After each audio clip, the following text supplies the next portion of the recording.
So you're all very welcome back. I hope everybody had a good night. Last night, good night, had by one and all. Oh, really? Last night looked fantastic. Yesterday we heard from some really exceptional speakers. It was a treat for me. I sat in on some of the talks, listening to those speaking of a utopian crypto future, and those that weren't, they're frankly just completely dystopian about our future cashless society. But that was interesting. Today we have a huge roster of absolutely fantastic speakers from great companies like Circle and Credit Karma and Revolut right throughout the day on this stage and on the stage inside in the main hall. It's really a credit to Ruth Healy in particular, who's led the getting of all of these great speakers from all over the world and her wonderful team. So I'd just like to ask you to put your hands together for Ruth and her fantastic team, because they really have done a wonderful job.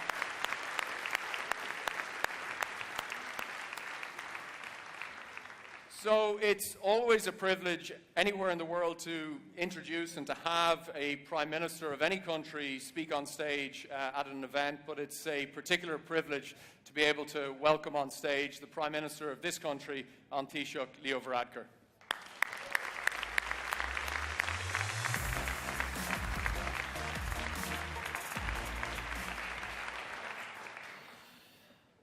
First of all, good morning everyone, and welcome to the Royal Dublin Society. Hope you're finding the conference facilities good. We haven't become a monarchy overnight, by the way. It's just called that from previous times, but demonstrates that we're very comfortable with our history. I'd like to start by thanking Paddy and Ruth and the team for inviting me here today. And I want to say we're really delighted to host MoneyConf in Ireland. The Web Summit, as you know, was born in Dublin. And it's good to have one of the conferences that spun out from that back here in the place where the Web Summit was born. Particularly, I want to welcome those of you who've come from overseas. And I do hope you find some time to explore our exciting capital city of Dublin. But even more importantly, I hope you're able to take a day or two and see something else of what the country has to offer. For a change, it's not raining. It does rain most of the year. We've had some really good weather for the last couple of weeks. So if there's any possibility of you extending your stay and getting a chance to visit the West Coast or even travel north or visit Cork or Kerry, you should really take the opportunity to do so. I'm told that we have over 70 people here with us today, which is more than double the number that came last year. And I think it's a testament to the work of the Web Summit, and also demonstrates the importance of fintech globally. And I think there's no better place to discuss issues like cybersecurity, blockchain, cryptocurrencies, AI, regulation, the future of fintech than here in Ireland, which is one of Europe's leading technology hubs. And here, of course, in Dublin, the city that our government wants to make the tech capital of Europe in the years ahead. As you know, Ireland is one of the most globalized and open economies in the world. And our philosophy is always to be a leader and not a follower when it comes to emerging economic, social, and technological developments. And Ireland in some ways is emblematic of the revolutionary changes that have taken place in the world of finance and technology. Changes that have occurred at a speed that many believed impossible. From being an inward-looking, insular place at the edge of Europe, Ireland is increasingly a multicultural and globalized country, a melting pot of nationalities which is proud to engage with the world. Back in 2015, just over 3 years ago, we became the first country in the world to legalize marriage equality by popular vote. And in the last few weeks, we voted to remove our constitutional ban on abortion so we could provide compassion and care to women in crisis. So I think at a time when attitudes to things like globalization, free trade, multilateralism are on the retreat around the world, Ireland is, more so than ever, a beacon for liberal Western democratic values. We now have more than 2.2 million people at work here in Ireland, and we expect the next set of figures that comes out in the next few weeks to show that Ireland's recovery, at least in terms of employment, is more than complete, that we'll have more people working here in Ireland than any time in our history. We have sustainable growth, and we want to use this to improve the lives of everyone in the country, and also all parts of the country. And when I tend to talk about our broad economic and social policies, I really talk about 6 key principles which we're applying as a government. The first is prudent management of the public finances and reducing our national debt. So we recorded a small budget surplus last year. We will do so again, and we continue to reduce our national debt as a percentage of GDP.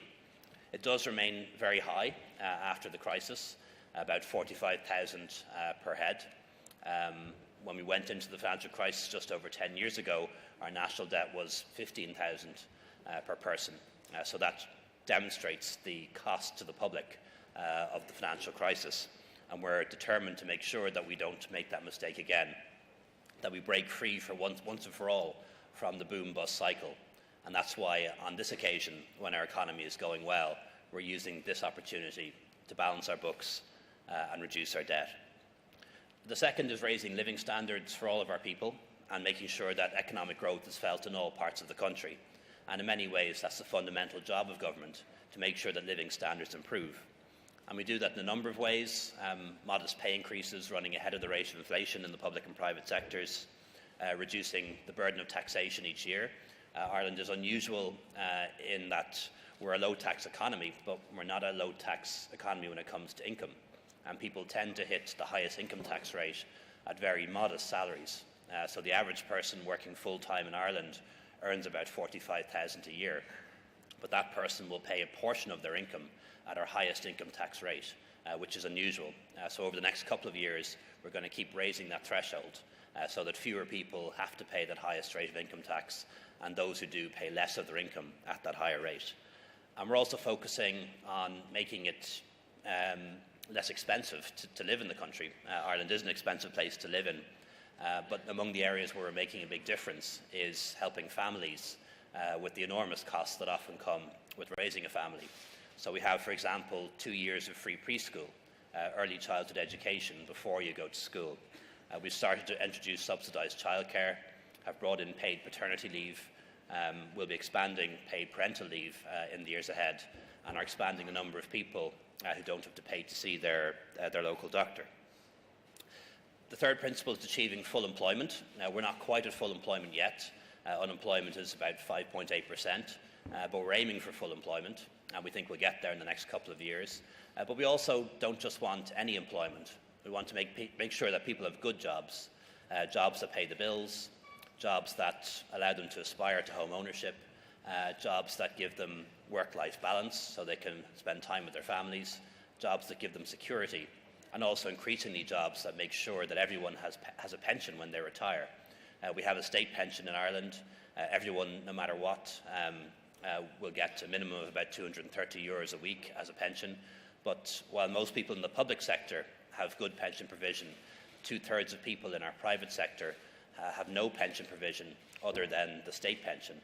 So in 2021, we're going to bring in auto-enrolment and automatically enrol everyone who works in the private sector into a pension fund. You can opt out if you want to, but we know from experience in other countries, people, once they're in, tend not to. The fourth is investing in infrastructure, which is really important for Ireland now. So we've increased by about 18% this year our capital budget for investing in public infrastructure, in transport, in housing, in healthcare, in broadband, in all of those infrastructures and technologies that we need to remove the bottlenecks that exist in the country at the moment, and also provide for further growth. And it's something we need to do as a country, because unlike a lot of European countries, our population is still expanding. We expect an extra 1 million people will live here by 2040. We're a very young country, and we also have an infrastructure deficit. We've only become a wealthy country in the past few decades. So whereas countries like France and Britain were building their metro systems in the 1890s, we're only going to start ours in the next decade. And essentially what we're going to move from is a position where we are one of the low spenders on infrastructure in Europe to one of the highest over the course of 10 years. And we're not waiting 10 years to do it, obviously. An 18% increase this year, a 25% increase next year as well. The fifth is modernising our public services, which is an enormous challenge. In Ireland, it's always interesting to contrast health and education. We now have record levels of spending on education, 10 billion a year, and it's pretty good. We have good primary schools, good secondary schools, good universities, not as good as we might like them to be, but good nonetheless. In health, we also spend record amounts of money, 15 billion a year, but there are major shortcomings. It's perhaps not as bad as people often make it out to be, but it is the case that there are real problems, particularly around access, people waiting a long time to see specialists to get operations they need, and people facing overcrowding in our emergency departments. And that is notwithstanding the fact that for years and years now, we've been increasing resources, funding, staff, new buildings, all of that. And it's evident that we need major reform in those areas, and harnessing new technologies, particularly ICT and healthcare technologies, is going to be absolutely central to that. And of course, the sixth principle is how we see ourselves internationally as a country. Not so much a small island at the edge of Europe, but rather a country that is at the heart of Europe, the common European home that we helped to found, founder members of the Eurozone, founder members of the single market, founder members of security cooperation, and also an island that is very much at the centre of the world, close to our long-standing partners in North America. We'll remain close to the UK, even though they're leaving the European Union, but also a country that's really interested in spreading its wings and embracing the fact that economic and political power are shifting to the global east and to the global south, to Asia, to Africa, and also to South America. So just on Monday, we produced our plan, our 7-year plan, to expand Ireland's global footprint around the world, and we want to double our impact by 2025. And there's lots of different elements to that, and I won't go through them all, but just to give you a rough example, it involves opening 26 new embassies and consulates over the next couple of years. And to give you a flavour of that in the next 2 or 3 years, we're going to open in LA. We don't have a consulate in LA yet, believe it or not, but we are going to in the next year or so. We'll open a new Tokyo Ireland House in Tokyo, bringing all our services together. We'll open a new HQ in Frankfurt, because whereas Berlin may be the political capital, we all know that Frankfurt is the economic capital. We're also going to open in Vancouver, in Amman, in Kiev, New Zealand, and you'll know just in the last week or so, we commenced our first direct flights to China, which is really important for us to have direct air connections to both Beijing and Hong Kong, and we're exploring other possibilities. And it also means increasing the budgets for our enterprise agencies, like IDA, like Enterprise Ireland, with the aim of doubling our exports to the Eurozone over the next 7 years. Also investing in Irish culture abroad, because very often for people, the first time they hear about Ireland or the first time they see Ireland is through our culture, our language. We want to make sure we promote that around the world, and also particularly working on things like our food exports, continuing our commitment to peacekeeping in places like Lebanon and Mali, and also contesting for a seat on the UN Security Council, which we'll do in 2020. I think as well, for about 35 years, Ireland has invested in educating and attracting software engineers, the result of which is a very vibrant startup community, cutting-edge research, and leading multinational companies. It's seen in an innovative network of government-funded research centres. For example, ADAPT, which I know is taking part in the events here today. And I'm delighted to confirm that ADAPT has been awarded almost 2 million in funding through Science Foundation Ireland for its very ambitious FinTech Spoke project. The great scientist and philosopher Stephen Hawking believed that intelligence is the ability to adapt to change. I think another politician, I won't name him, described that in a different way, and he said the difference between an intelligent person and a stupid person is an intelligent person learns from their mistakes. But I think Stephen Hawking put it better. Intelligence is the ability to adapt to change. And today I think Europe, our continent, needs to be intelligent in how it adapts to the change of a generation. We have the shadow of Brexit hanging over Europe. However, where there is confusion, we want to provide certainty, and Ireland provides certainty. As Sarah Connor said, there is no fate but the one we make for ourselves. And no matter what happens with Brexit, Ireland will continue to offer a very stable political environment at the heart of the common European home we helped to build, very much at the centre of Europe, committed to free trade, committed to having an open economy, welcoming migrants from other countries who bring important skills to Ireland, also continuing to have a very competitive corporation tax regime and very strong incentives for research and development. I know that many fintech and payments companies are seeking e-money and payment institution licenses here in Ireland in order to have continued access to the single European market after Brexit. And I believe in that regard, Ireland offers real certainty, as firms authorised here to carry out certain regulated activities may passport this authorisation into other EEA states. Being in Ireland provides access to a European market of over 500 million people and a European labour pool of 250 million people. And recognising this, many financial services firms have chosen Ireland as their preferred European base, now and after Brexit. And we're now seeing the result of our work in developing fintech and blockchain ecosystems here. I think the diversity of financial services firms and technology firms in Ireland provides a perfect environment for ideas to be exchanged and developed, and for fintech to flourish. And as a result, we're now seeing breakthroughs in research and development in areas like machine learning, blockchain, big data, cybersecurity analytics, digitization and risk, and also payments and innovation. And companies like Stripe, MasterCard, First Data, Yapstone have all established or expanded global R&D centres in Ireland, and the benefits are becoming clear, both to them and to us. The same applies to companies like Square and Global Payments, who've established and expanded their international operations here. However, we're certainly not complacent. We know there are many other countries in the world who are more than willing to eat our lunch, and we know that, and we're going to make sure they don't. So we are absolutely determined as a country to ensure that we stay a very competitive location for global fintech investment.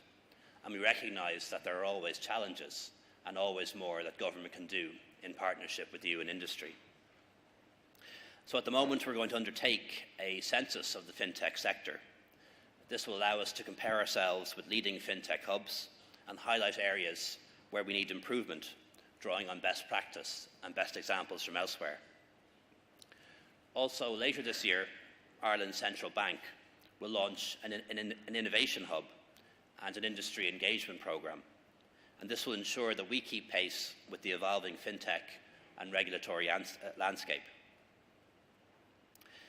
I think if we consider the reasons as to why MoneyConf and the Web Summit became such global successes, it's down to a combination of four things: creativity, imagination, vision, and perhaps a certain amount of Irish charm. And we intend to use the exact same ingredients in our strategies for the future of fintech.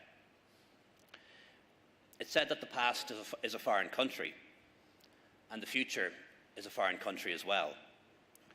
But if we start planning for it now, we will know only opportunity and not fear. Hosting this conference ensures that we benefit from the testing of ideas that will take place here.